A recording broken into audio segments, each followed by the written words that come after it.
সবাইকে স্বাগত জানাচ্ছি ক্রাইম সিক্রেট বাংলা চ্যানেলের নতুন একটি ভিডিওতে। 2013 সালে ভারতের নিখোঁজ শিশুদের তালিকায় একটি নাম ছিল পূজা গড়। মাত্র 7 বছর বয়সে স্কুলের সামনে থেকে অপহরণ হয় সে।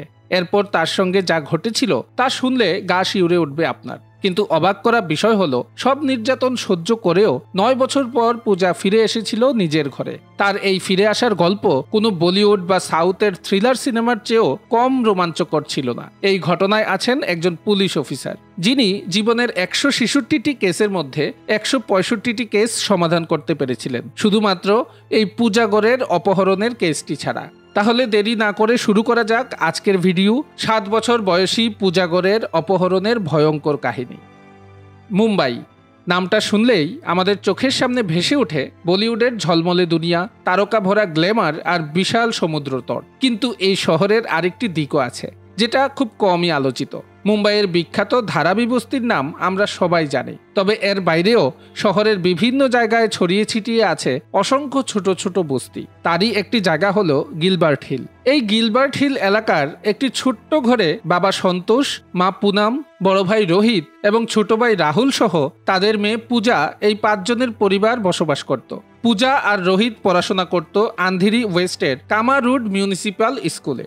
প্রতিদিন সকালে স্কুলে যাওয়ার সময় তার দাদু ও দিদার কাছ থেকে টিফিনের খরচ নেওয়া ছিল তাদের দৈনন্দিন রুটিন। 2013 সালের 22 জানুয়ারি মঙ্গলবার সকাল 7:30টা দাদু রোহিতের হাতে 10 টাকা তুলে দিয়ে বললেন, টিফিনের সময় তোমরা 2 ভাই বোন 5 টাকা করে ভাগ করে টিফিন করে নিবে। টাকা হাতে নিয়ে রোহিত আর পূজা হাঁটা শুরু করলো স্কুলের দিকে। কিন্তু স্কুলের গেটের প্রায় 100 মিটার আগে পূজা হঠাৎ বলল, ভাইয়া আমি এখনই আইসক্রিম খাবো, আমার 5 টাকাটা দিয়ে দাও। রোহিত বলল, এখন খুব দেরি হয়ে গেছে, স্কুলে ঢুকে টিফিন টাইমে খেয়ে নিও। কিন্তু পূজা একরোখা ছিল, কিছুতেই রাজি হলো না। অনেক বুঝিয়েও যখন কাজ হলো না, তখন রোহিত রেগে একাই স্কুলের দিকে রওনা দিল। রোহিত ভাবল, ওকে স্কুলে যেতে দেখে পূজাও হয়তো পিছনে পিছনে আসবে। স্কুলের গেটে ঢুকার আগে রোহিত একবার পিছনে ফিরে দেখল, পূজা তখনও দাঁড়িয়ে আছে, রাগে মুখ ফুলিয়ে আছে। আর ঠিক সেই মুহূর্তেই সবকিছু পাল্টে গেল। পিছন থেকে একটি অপরিচিত লোক ভারী কণ্ঠে বলল, কি রে ছুটি, দাদা আইসক্রিম কিনে দিচ্ছে না? পূজা ঘুরে তাকাতেই দেখে একজন অপরিচিত লোক, মাথায় টুপি, চেহারায় একটি অদ্ভুত হাসি। লোকটা বলল, আমি আছি না, এই সামনেই আমার আইসক্রিমের দোকান, চলো আমি তোমাকে চকলেট কিনে দিব, আইসক্রিম কিনে দিব, তারপর তোমাকে আবার স্কুলে পৌঁছে দিব। অজান্তেই সেই কথার ফাঁদে পড়ে গেল ছোট্ট পূজা। নীল স্কুল ড্রেস পরা মাত্র 7 বছরের পূজা বুঝতেই পারল না সে এক ধূর্ত শিকারীর ফাঁদে পা দিচ্ছে। লোকটা মিষ্টি হেসে তাকে বলল, তুমি যত খেতে পারবে খেও, তোমার দাদার জন্যেও আইসক্রিম পাঠিয়ে দেব। পূজা আনন্দে রাজি হয়ে গেল। লোকটা তাকে নিয়ে অটোতে চেপে লিংক রোডের একটি আইসক্রিম ভ্যানে গেল। একটা ভ্যানিলা আইসক্রিম কিনে দিয়ে সে বলল, আমার বাড়িতে আরো অনেক কুলফি আছে, ওগুলো তোমার দাদাও পছন্দ করবে, চলো সেখান থেকে ঘুরে আসি। অজান্তেই দ্বিতীয়বার সেই লোকটির ফাঁদে পা দিল পূজা। তারপর সেই অটোরিকশা চলে গেল জুহু গলির একটি পুরনো বাড়ির সামনে। ওই বাড়ির ভেতরে ঢুকার পর কি হয়েছিল সেটা জানাচ্ছি ছোট্ট একটি প্রমোশনাল ভিডিওর পরে। যারা নিজেদের জীবন নিয়ে হতাশ, নতুন আয়ের কোনো সোর্স খুঁজে পাচ্ছেন না, তাদের জন্য সুখবর। বন্ধুরা, অনেকেই ভাবে ইন্ডিয়ার শেয়ার মার্কেটে ইনভেস্ট করা শুধুমাত্র অভিজ্ঞ লোকদের কাজ। কিন্তু সত্যি কথা হলো, সঠিক গাইডলাইন পেলে নতুনরাও এখান থেকে প্রতি মাসে, এমনকি প্রতিদিন একটি স্থায়ী ইনকাম করতে পারে। খুবই সামান্য কিছু ইনভেস্ট দিয়েই শুরু করা সম্ভব। আলফা ট্রেড ইন্ডিয়ার হোয়াটসঅ্যাপ নাম্বারে মেসেজ করলে একদম শূন্য থেকে আপনাকে শেখানো হবে কিভাবে শুরু করবেন, কোথায় ইনভেস্ট করবেন, কোন ভুলগুলো এড়িয়ে চলবেন, আর কিভাবে সঠিক জায়গায় ইনভেস্ট করে নিয়মিত আয় করবেন। বিশেষ করে যারা একেবারেই নতুন এবং শেয়ার মার্কেট সম্পর্কে ন্যূনতম ধারণা নেই, তাদেরও ধাপে ধাপে শেখানোর দায়িত্ব নিচ্ছে আলফা ট্রেড ইন্ডিয়া। মনে রাখবেন, শেয়ার মার্কেট কোনো জুয়া খেলা নয়, তাই অভিজ্ঞতা আর গাইডলাইনই পারে আপনার ইনকামকে নিশ্চিত করতে। এখানে শুধু শেয়ার কল নয়, একটি পূর্ণাঙ্গ রোড ম্যাপ পাবেন যা আপনার ইনভেস্টমেন্টকে করবে নিরাপদ এবং লাভজনক। তাহলে আর দেরি কেন, এখনই ভিডিও ডিসক্রিপশনে ও স্ক্রিনে দেখানো হোয়াটসঅ্যাপ নাম্বারে মেসেজ করে জয়েন করুন আলফা ট্রেড ইন্ডিয়ার সাথে, আর আপনার আয়ের নতুন অধ্যায় শুরু করুন আজ থেকেই। জুহুগলির সেই বাড়ির সামনে দরজায় টোকা দিতেই ভেতর থেকে একটি মহিলা বেরিয়ে আসলেন। পূজা কিছু বুঝে ওঠার আগেই ঘরে ঢুকে দরজা বন্ধ করে দিল তারা। আর সেই মুহূর্ত থেকেই শুরু হলো তার জীবনের নরক যন্ত্রণা। লোকটির নাম হ্যারি ডিসোজা আর তার স্ত্রীর নাম সনি। বহু বছর বিবাহিত জীবন কাটালেও তাদের কোনো সন্তান ছিল না। চিকিৎসা এবং প্রার্থনা সবই ব্যর্থ। অবশেষে সন্তান পাওয়ার আশায় বিকৃত চিন্তা মাথায় আসে সনির। সে হ্যারিকে বলে, আমাকে একটা ছোট মেয়ে এনে দাও, ও আমাদের সন্তান হবে। স্ত্রীর অনুরোধে হ্যারি রাজি হয়ে যায়। আর 2013 সালের 22 জানুয়ারি আইসক্রিমের লোভ দেখিয়ে অপহরণ করে ছোট্ট পূজাকে। ওই দিন স্কুলে পূজাকে না পেয়ে তার ভাই রোহিত প্রথমে ক্লাসে, তারপর টিচার্স রুম ঘুরে কোথাও বোনকে খুঁজে পেল না। ভয়ে কাঁপতে কাঁপতে দৌড়ে বাড়ি ফিরে সকল কিছু খুলে বলল তার মাকে। পুনম দেবী সঙ্গে সঙ্গে স্বামী সন্তোষকে খবর জানালেন। তারপর মা বাবা দুজনেই ছুটে যান দাদাভাই নওরোজিনগর পুলিশ স্টেশনে। সেখানেই নিবন্ধিত হয় পূজার নিখোঁজের রিপোর্ট, মিসিং চাইল্ড নাম্বার 166। সেই কেসের দায়িত্ব পড়ে মিসিং ব্যুরোর সাব ইন্সপেক্টর রাজেন্দ্র ভোসলের উপর। হারিয়ে যাওয়া শিশুদের খুঁজে বের করায় তার দুর্দান্ত সাফল্য ছিল। কিন্তু পূজার কেসটা এটাই ছিল একমাত্র রহস্য যেটা তিনি বছরের পর বছর ধরে চেষ্টা করেও সমাধান করতে পারেননি। এদিকে ততক্ষণে পূজাকে নিয়ে মুম্বাই ছেড়ে গোয়ার পথে রওনা দিয়েছিল হ্যারি ও সনি। সেখানে পৌঁছে শহরের বাইরে একটি জেলে পাড়ায় আশ্রয় নেয় তারা। প্রতিবেশীদের কাছে তারা পূজাকে পরিচয় করিয়ে দেয় এনি ডিসোজা নামে এক আত্মীয়ের মেয়ে বলে, যে নাকি বাবা মাকে দুর্ঘটনায় হারিয়ে অনাথ হয়েছে। এই মিথ্যা গল্পে সবাই বিশ্বাসও করে নেয়। শুরুতে হ্যারি ও সনি পূজার সঙ্গে বেশ ভালো আচরণ করত। কখনো সনি তার চুল বেঁধে দিত, কখনো নতুন জামা কিনে দিত হ্যারি। তবে তারা পূজাকে স্কুলে ভর্তি করায়নি, কারণ বাইরে গেলে আসল পরিচয় ফাঁস হয়ে যেতে পারে। তাই চার দেয়ালের মধ্যেই বন্দী হয়ে পড়ে থাকে ছোট্ট পূজা। ওইদিকে তখন গোটা মুম্বাই জুড়ে পূজার নিখোঁজ পোস্টার টাঙানো হয়। টেলিভিশন আর পত্রিকায় তার খবর ছড়িয়ে পড়ে। অফিসার রাজেন্দ্র ভোসলে আর তার টিম দিনরাত খুঁজে বেড়াচ্ছিল তাকে। পূজার বাবা মা সন্তোষ আর পুনম দেবী রেল স্টেশনে, হাসপাতালে, সমুদ্রপথে সকল জায়গায় খুঁজছেন মেয়েকে। কিন্তু পূজা যেন হাওয়ায় মিলিয়ে গেল। এদিকে খবর পেয়ে হ্যারি ও সনি বুঝে গেল গোয়ায় থাকলে ধরা পড়ে যেতে পারে। তাই একদিন হঠাৎ পূজাকে নিয়ে তারা কর্ণাটকে চলে গেল। তখন পূজার বয়স মাত্র 8 বছর। আর সেখানেই শুরু হয় তার জীবনের সবচেয়ে ভয়ঙ্কর অধ্যায়। প্রথমে কাজ শেখানোর নামে শুরু হয় শাসন। ঠিকভাবে বাসন মাজতে না পারলে খেতে দেয়া হতো না। ধীরে ধীরে সেই শাসন রূপ নেয় নির্যাতনে। তারপর 2014 সালের ডিসেম্বরের একটি রাত পূজার হাত থেকে এক বাটি ডাল পড়ে যায়। রেগে আগুন হয়ে সনি হাতে থাকা বেলুনটি দিয়ে আঘাত করে বসে পূজার মাথায়। কপাল ফেটে রক্ত বের হতে থাকে। হ্যারি তাড়াতাড়ি কাপড় এনে রক্ত মুছে দেয়। আর ছোট্ট পূজা চুপচাপ কান্না করতে থাকে। সেদিন থেকেই সে শিখে যায় বাঁচার একমাত্র উপায় হচ্ছে নীরব থাকা। দৈনিক কাপড় ধোয়া, বাসন মাজা, এই কাজগুলোর মধ্যেই কেটে যেত তার দিন। এরপর আসে 2016 সাল। সেই বছর হ্যারি ও সনির নিজের একটি পুত্র সন্তান জন্ম নেয়। আর তখনই পূজার জীবন ঘুরে যায় আরও একবার। এবার সে তাদের কাছে শুধু গৃহকর্মী নয়, বরং রোজগারের মাধ্যম হয়ে ওঠে। এদিকে ততদিনে অফিসার রাজেন্দ্র ভোসলে অবসর নিয়েছেন। জীবনের 166টি কেসের মধ্যে 165টি সমাধান করতে পারলেও এই একটিমাত্র কেস, পূজাগরের নিখোঁজ রহস্য, তার জীবনের একমাত্র ব্যর্থতা হয়ে থাকে।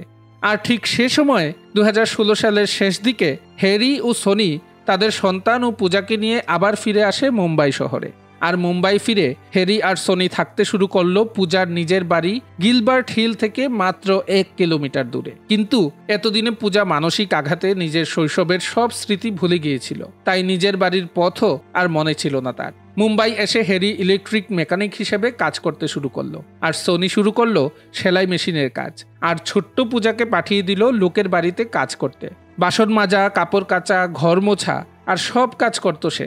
সারা মাসে যা আয় হতো তা পুরোটাই রেখে দিত হ্যারি আর সনি। কখনো 12 ঘন্টা, কখনো আবার টানা 20 ঘন্টা পর্যন্ত কাজ করানো হতো পূজাকে। এখন হয়তো মনে প্রশ্ন জাগছে আপনাদের, পূজা কেন কারো কাছে কিছু বলল না? তাহলে আপনাদের বলি, তখন তার বয়স মাত্র 13 বছর। একদিন কাজ থেকে একটু দেরি করে বাড়ি ফিরেছিল পূজা। সনি কারণ জিজ্ঞাসা করলে পূজা একটু উচ্চস্বরে উত্তর দিয়েছিল। এতেই হ্যারি এমনভাবে চড় মারল যে কিছুদিন পর তার কানে ইনফেকশন হয়ে পুঁজ বের হতে শুরু হলো। সেদিনের পর হ্যারি আর সনি তাকে বুঝিয়ে দিয়েছিল যদি কারো কাছে মুখ খুলে তাহলে তাকে মেরেই ফেলা হবে। বাড়ি ফিরেও পূজার শান্তি ছিল না। উল্টো তার উপর চাপিয়ে দেওয়া হয়েছিল হ্যারি ও সনির ছেলের দেখাশোনার দায়িত্ব। ছোট্ট পূজার জীবন ছিল নরকের চেয়েও খারাপ অবস্থায়। অপরদিকে পূজার বাবা সন্তোষের ক্যান্সার ধরা পড়ে। স্বামীর চিকিৎসা, 2 ছেলে আর সংসার সব সামলাতে গিয়ে পুনম দেবীর মন থেকেও যেন স্মৃতিতে মিলিয়ে গেল পূজার ঘটনাটা। এরপর এলো 2020 সাল। করোনা ভাইরাসের প্রভাবে গোটা ভারতে লকডাউন চলছিল। হেরির কাজ বন্ধ, সোনির সেলাইয়ের কাজও থেমে গেছে। ফলে পূজার উপর অত্যাচার আরও বেড়ে গেল। রেশন আনতে গিয়ে মাস্ক আলগা হলে বা ঘর ঠিকমতো না মুছলে তার পরিণতি হতো ভয়াবহ। প্রতিদিন রাত শেষে বিছানায় শুয়ে পূজা শুধু মনে করত তার মায়ের সেই মুখখানা, স্কুলের গেট আর ভাই রোহিতের কথা। সেই অস্পষ্ট স্মৃতিগুলোই যেন তাকে বাঁচিয়ে রাখত। এই অন্ধকার জীবনের মধ্যেই একদিন আলোর মতো এসে হাজির হলেন একজন মহিলা, প্রমীলা দেবেন্দ্র। পূজা আর প্রমীলা একই বাড়িতে কাজ করত, আর এই প্রমীলার হাত ধরেই পূজার জীবনে নতুন অধ্যায় শুরু হয়। সালটা 2021। পূজা নিখোঁজ হওয়ার প্রায় 8 বছর পেরিয়ে গেল। তার পরিবার ততদিনে প্রায় আশা ছেড়েই দিয়েছেন। বাবা সন্তোষ তখন ক্যান্সারের 4র্থ স্তরে আছেন, আর মা পুনম দেবী সংসার চালাতে রেল স্টেশনে স্ন্যাক্স বিক্রি করতেন। তবুও যে মানুষটা কখনো হাল ছাড়েননি তিনি হলেন অফিসার ভোসলে। জীবনে 166টি কেসের মধ্যে 165টি তিনি সলভ করেছিলেন, কিন্তু পূজার কেসটাই পারেনি ভুলতে। কখনো মন্দিরে, কখনো দরগায় তিনি প্রার্থনা করতেন পূজা যেন বেঁচে থাকে, ফিরে আসে। অবশেষে সেই প্রার্থনা যেন সত্যি হলো। 2021 সালের অক্টোবরের এক বৃষ্টি ভেজা রাতে পূজার হাতে আসে হেরির ফোনটি। পূজার নিজের মোবাইল ছিল না, কিন্তু সেই রাতে সাহস করে হেরির মোবাইলটিতে সেই ইউটিউব খুলল। দেখেছিল হেরি মাঝে মধ্যে সেখান থেকেই খবর দেখে। সার্চে লিখল পূজা মিসিং বা পূজা লাপাতা। স্ক্রল করতে করতে হঠাৎ পূজা দেখতে পেল 2013 সালের একটি খবরের ভিডিও। সেখানে পূজা নিজের স্কুল ড্রেস পরা ছোটবেলার ছবিটা আর তার পাশে কান্নায় ভেঙে পড়া মা পুনম দেবীকে দেখতে পেলেন। আর সেই ছবির পাশে 2টি ফোন নাম্বার ছিল। কিন্তু ঠিক তখনই ঘরের ভেতর থেকে চিৎকার করে উঠল হেরি। আতঙ্কে সঙ্গে সঙ্গে ইউটিউবের সার্চ হিস্ট্রি মুছে ফোনটা রেখে দিল পূজা আর চুপচাপ শুয়ে পড়ল। কিন্তু সে রাতেই তার মনে এক নতুন আলো জ্বলে উঠল। অন্য কোনো মেয়ে হলে হয়তো পরের দিনই পদক্ষেপ নিত, কিন্তু পূজা ছিল এতটাই ভীত আর মানসিকভাবে ভেঙে পড়া, সব কথা খুলে বলতে তার লেগে গেল পুরো 9 মাস। সময়টা 2022 সালের জুলাই। পূজা যে বাড়িতে বাচ্চা দেখাশোনার কাজ করত সে বাড়িতেই রান্নার কাজে আসতেন 35 বছর বয়সী এক মহিলা, প্রমীলা দেবেন্দ্র। পূজা টানা 9 মাস ধরে তাকে লক্ষ্য করলো, বুঝতে চেষ্টা করলো প্রমীলা বিশ্বাসযোগ্য কিনা। কারণ সে জানতো প্রমীলা যদি একবার হেরি বা সোনির কাছে মুখ খুলে দেয় তাহলে তার মৃত্যু নিশ্চিত। অবশেষে 9 মাস পর একদিন পূজা তার সম্পূর্ণ ঘটনা খুলে বলে প্রমীলাকে। পুরো ঘটনাটা শুনে প্রমীলা হতবাক হয়ে যায়। প্রমীলা তখনই তাকে পুলিশে যাওয়ার কথা বলে, কিন্তু পূজা ভয়ে রাজি হয় না। তাই প্রমীলা নিজের ফোনে ইউটিউব খুলে সেই পুরনো ভিডিওটা সার্চ করেন। ভিডিওটার নিচে থাকা একটি নম্বরে ফোন করতেই সেটি ধরে পূজার গিলবার্ট হিল এলাকার একজন প্রতিবেশী, নাম মোহাম্মদ রফিক। রফিক প্রথমে ভাবলেন এটা হয়তো কোনো প্রতারণার কল, তাই তিনি ভিডিও কল করতে বললেন। প্রমীলা ভিডিও কলে পূজাকে দেখালেন। রফিক প্রথমে চিনতে পারলেন না, তাই ফোনটা নিয়ে সরাসরি চলে গেলেন পুনম দেবীর বাড়িতে। সেখানে 9 বছর পর স্ক্রিনের 2 প্রান্তে সর্বপ্রথম মুখোমুখি হলেন মা পুনম দেবী আর মেয়ে পূজা। সেই মুখটা এতদিন পূজার মনে অস্পষ্ট ছিল, সেটাই এক মুহূর্তে পরিষ্কার হয়ে উঠল মোবাইলের স্ক্রিনে। তবে পুনম দেবীর একটু সময় লাগলো, কারণ শেষবার যখন মেয়েকে দেখেছিলেন তখন পূজার বয়স ছিল মাত্র 7 বছর। এখন সে 16 বছরের একজন কিশোরী। প্রতিবেশীরাও জড়ো হয়ে গেল ভিডিও কলের মধ্যেই। অনেকে সন্দেহ করছিল এটি কি সত্যিই পূজা নাকি কোনো ফেক গল্প। তাই ঠিক করা হলো মুখোমুখি দেখা করানো হবে মা ও মেয়ের। সেই প্রমীলা দেবী নিজেই দায়িত্ব নিলেন পূজাকে নিয়ে যাওয়ার। তারিখটা ছিল 4 আগস্ট 2022। দীর্ঘ 9 বছর পর মুখোমুখি দেখা হলো পূজা আর পুনম দেবীর। নিশ্চিত হতে পুনম দেবী মেয়েকে বললেন তার শরীরের জন্মদাগটা দেখাতে, যেটার অবস্থান শুধুমাত্র তিনিই জানতেন। পূজা সেটি দেখাতেই পুনম দেবী হাউমাউ করে কেঁদে উঠলেন, জড়িয়ে ধরলেন মেয়েকে। আর চোখের জল সামলাতে পারল না পূজা নিজেও। মাকে ফিরে পেয়ে কান্না করতে করতে জড়িয়ে ধরল। খবর পৌঁছে গেল সেই অবসরপ্রাপ্ত অফিসার ভোসলের কাছেও। তিনি তখন নিজের গ্রামের বাড়ি রত্নগিরিতে ছিলেন। পূজার ফেরার খবর শুনে তিনি তৎক্ষণাৎ মুম্বাইগামী ট্রেনে উঠে পড়লেন। সেই রাতে অর্থাৎ 4 আগস্ট রাতেই পূজা আর হেরির বাড়ি ফিরল না। থানাতেই কাটালো পুরো রাত মা পুনম দেবীর সঙ্গে। ভোর হতেই ইন্সপেক্টর বিজয় খান্ডারে তার টিম নিয়ে হানা দিল হ্যারি আর সনির বাড়িতে। দুজন তখন গভীর ঘুমে। দরজায় ধাক্কাধাক্কি হতেই হ্যারি দরজা খুলল। সঙ্গে সঙ্গে পুলিশ তাকে ঠেলে ভিতরে ঢুকে পড়ে। ঘরে প্রবেশ করেই পুলিশ গ্রেফতার করল সনি ও হ্যারিকে। ডিএন নগর থানায় নিয়ে যাওয়া হলো দুজনকে। পূজা নিজে শনাক্ত করল তার অপহরণকারীদের। এরপরই পুলিশ এফআইআর দায়ের করে এ দুজনের বিরুদ্ধে। আদালত হ্যারি ও সনিকে সাজা দেয়। কিন্তু পূজার পক্ষে আদালতে মামলা চালানো এতটা সহজ ছিল না। বাবা হারা মেয়ে, মা স্টেশনে স্ন্যাক্স বিক্রি করেন, এ অবস্থায় আইনি লড়াই চালিয়ে যাওয়া প্রায় অসম্ভব ছিল। তারপর 2025 সালের 18ই আগস্ট দ্য টাইমস অফ ইন্ডিয়াতে প্রকাশিত হয় একটি খবর। সেই খবর থেকে জানা যায় আসামিরা জামিন পেয়েছেন। আদালত জানায় 3 বছরের মধ্যে এই মামলাটির কোনো ট্রায়াল হয়নি। আর ভিকটিম পূজা একবারের জন্য হাজিরা দেয়নি আদালতে। তাই মানবিক কারণে এবং সনির ছোট একটি সন্তান রয়েছে বলে আদালত তাকে জামিন দিতে বাধ্য হয়। এখন প্রশ্ন ওঠে, পূজা কি আদৌ ন্যায় বিচার পেয়েছিল? যে মেয়েটার শৈশবটা দুজন নির্দয় মানুষ নষ্ট করে দিয়েছিল, যে মেয়েটা 9টা বছর ধরে বাড়ি ফেরার অপেক্ষা করেছে, যে বাবা মৃত্যুর আগে তার মেয়েকে একবারও দেখতে পেল না, সে কি ন্যায় বিচার পেল? পূজা বাড়ি ফেরার প্রায় 4 মাস আগেই তার বাবা সন্তোষ মারা গিয়েছিলেন। মেয়েকে ফিরে না পাওয়ার দুঃখ নিয়েই তিনি পৃথিবী ছেড়ে চলে যান। আর এভাবেই শেষ হলো 7 বছর বয়সী পূজা গড়ের অপহরণ থেকে বাড়ি ফেরার একটি অবিশ্বাস্য ঘটনা। আশা করছি ভিডিওটি আপনাদের ভালো লেগেছে। সারা বিশ্বে ঘটে যাওয়া অপরাধমূলক বিভিন্ন সত্য ঘটনা দেখতে আমাদের ক্রাইম সিক্রেট বাংলা চ্যানেলের সঙ্গেই থাকুন সবসময়। ভালো থাকুন, সুস্থ থাকুন। দেখা হবে পরের ভিডিওতে।